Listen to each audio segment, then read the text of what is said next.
ये जो डायलॉग हो रहा है उसकी बुनियाद रखी है यूएस और तालिबान के डायलॉग ने।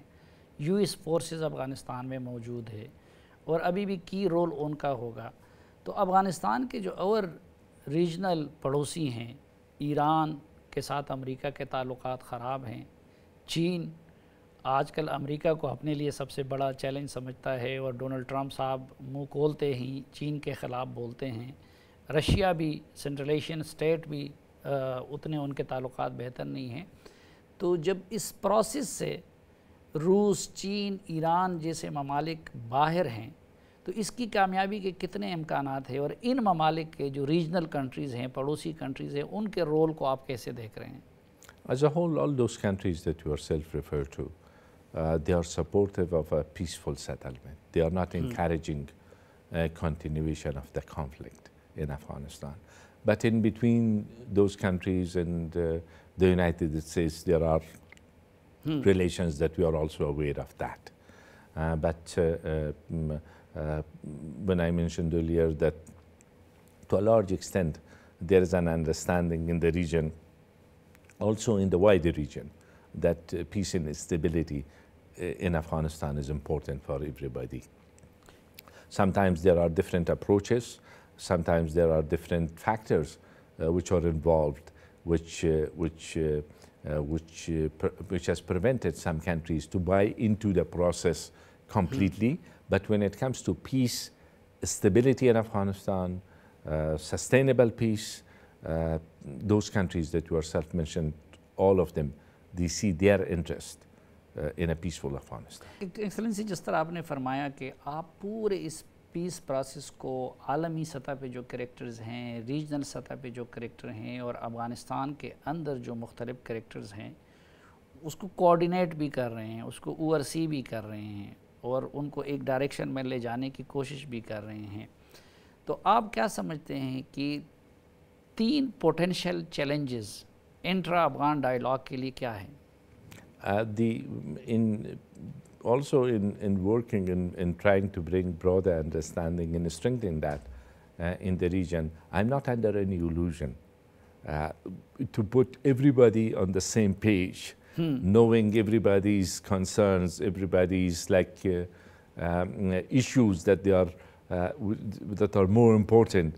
That's not feasible. But to assure everybody that Afghanistan want to be a safe place for its own citizens, and no country in the region and beyond feels threatened from Afghanistan.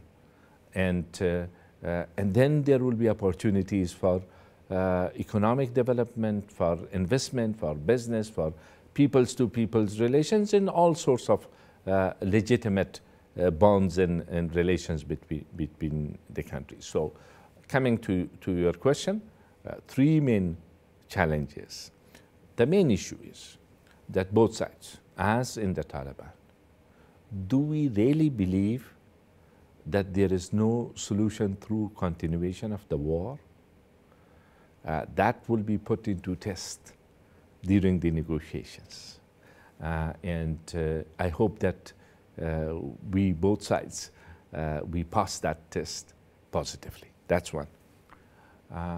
Next to that is the type of arrangement that we will have. Security arrangement, political, administrative arrangement, how we move from this stage to the next, to the end state, where the destiny of the people will be decided by the people as a whole, at large, all the people without any exception. How both sides could get to an understanding on that, while having the liberty of maintaining our differences and fighting for our differences politically, not through violence. That's the next phase. And then, of course, the third one will be, of course, post-peace. It's to have an agreement is difficult. If you look at the peace processes around the world, to implement it, will prove to be even more difficult. So the test ahead of all of us as Afghans is enormous, is overwhelming. But the other choice, there is no other choice. The other way is the continuation of the agony of a nation, which has already continued for the past 42 years, too long. I was talking to our own journalists today during breakfast and talking about what Afghanistan has gone through in the past 42 years. It's still to remain a unified country while the conflict continues, unfortunately, with very diverse views in lots of positive developments and evolution which has taken place. A lot of challenges which remain. Still, there are millions of refugees still in Pakistan. There are millions in Afghanistan. These are our citizens, and we want them to return when the conditions are right, and we have to facilitate for their dignified voluntary return. Only take that one part. We have internally displaced people, hundreds of thousands of IDPs within Afghanistan, mainly because of the war, but sometimes also because of natural disasters like flooding or earthquake or drought.